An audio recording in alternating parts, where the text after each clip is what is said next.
Louisiana beer reviews, Boulevard Brewing and Sierra Nevada Brewing's Terra Incognita number 3, 2014 edition. 2012 they came out with the first one, 2013 the second edition.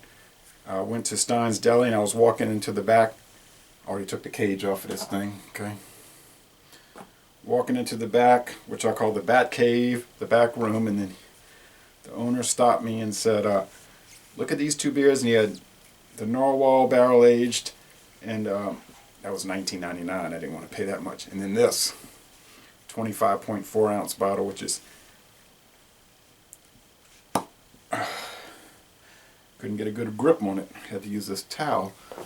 Okay, which was this was $14.99, which you probably thinking, and I agree with you, that's too high. All right, I think so. But I figure every now and then pay a little bit. It's 9.8% alcohol. The international bitterness units are 36, so not going to be too bitter. They use 2-row pale, Pilsner, wheat, caramel, and Carafa 3 barley malts. The bittering hops are Aurora and the finishing hops are Styrian Goldings, and they use Belgian yeast. Candy syrup is added. It gets a very good score on Beer Advocate. A B+, the bros haven't looked at it. 94 out of 100 on Rate Beer, and only a 65 out of 100 for the style. Now, I think they change it every year a little bit. Now, this is 32% ale aged in bourbon barrels, 55% ale aged in wine barrels, and 13% is regular old ale. Now, this year's version was brewed in Chico. The one before last year was in Missouri, where the Boulevard is. They said either side of the California Trail, running from Missouri to California, the old trail. Now it would be interstate highway. Terra means earth, incognita, unknown. Unknown earth, the west.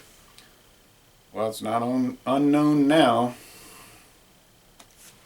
Now, they didn't say anything. I was looking on the website this morning. They didn't say anything about this year's version being Brettanomyces yeast, you know, or living or wild yeast. I mean, they didn't say anything about that. Maybe they change it every year. All right. I think it would be a little thicker head if I'd have kept pouring. I didn't want to spill it.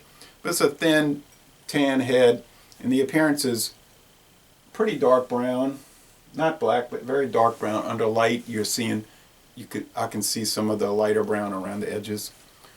In some ways, it looks like prune juice. Prune juice. All right. Now the aroma is strong. I'm picking up the bourbon barrel age, a little bit of the wine, and maybe it's white wine barrels. It's sweet from the sugar. It's roasty. It's nutty like a brown ale. Almost walnuts, pecan shells. We don't get any Boulevard beers down here. This is the only one, and this is a collaboration beer. They might sell it at some of the other stores like Whole Foods Market, maybe Martin Wine Cellar. I have not seen it at Mathern's, but it is at Stein's. It's a rich, sweet, candy-like flavor, really. That's the cut and dry. It smells very nice. Let's go with the... And I don't typically like bourbon barrel beers. I mean, they're not terrible. If I have them once every 3 or 4 months, maybe 3 times a year, 4 times at the most, that's okay. That's enough. So it's a liqueur type aroma. Let's go with the flavor.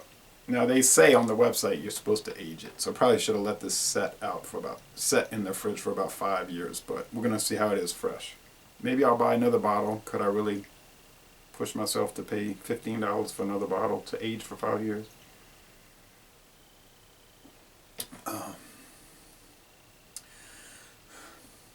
Interesting. You get the wine barrel, you get the bourbon barrel, that vanilla.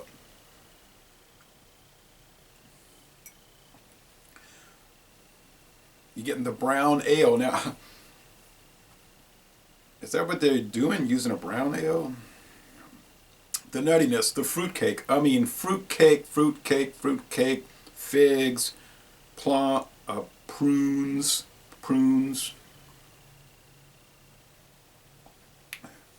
raisin, fudge, vanilla, cocoa, coconut, like shaved coconut,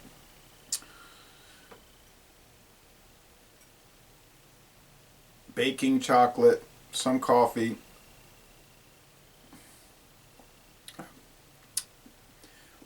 the candy syrup, maybe a little bit of white cake icing. The mouthfeel really is not that thick. I would say the mouthfeel is really, surprisingly, between light and medium. It's hard to believe. I thought the Finch's Pale Ale was thicker than this in the mouthfeel. There is bitterness. It's relatively low. No one's going to think this is a bitter beer. They might think it's too sweet, or too strong, or too rich, something like that. The finish tends to be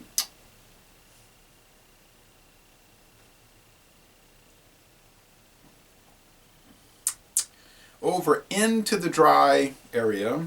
There's a crispness to it, if you can believe it. And the drinkability is very good. And this could get you into trouble because it's so strong. Initially, you don't feel it's not super alcoholic. It's there in the background. It's got some alcohol character. But this is the kind of thing, 9.8, you're drinking 25.4 ounces. You just be drinking it, la-da-da, and then you don't know what you're typing. Like, you're not sure. That's what happened with me when I did the Coney Island barrel-aged human blockhead. I just drank a lot of it, and then I said, oh, I don't really feel it. And I was on the computer, and then I said, oh, I'll drink the rest. I'm a little thirsty. I mean, I should have drank water. And then, like, literally 1 second I was fine, and the next second I got up out of the chair, and I said, I need to lay down. So I just laid down on the carpet. I said, I'm going to lay down for 5 minutes on my back and staring up at the ceiling. And then 2 hours later, I woke up, and I was like, oh. And then it happened with the Double Bastard. That's what, 11-point-something% alcohol, and I was drinking it. And drink the rest, and I did a video, and I couldn't stop laughing, and I just deleted it. It was too crazy, so I did a reshoot of that.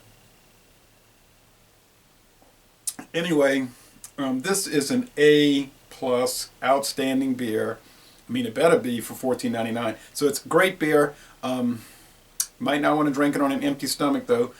It's got certain breadiness. I didn't bring that up. There's definite breadiness, and, well, I guess fruitcake's kind of bread-like cake. So Les Bon Ton Roulé, an outstanding beer. There's no doubt about it. And I'm going to end this review by saying, y'all come on down to New Orleans.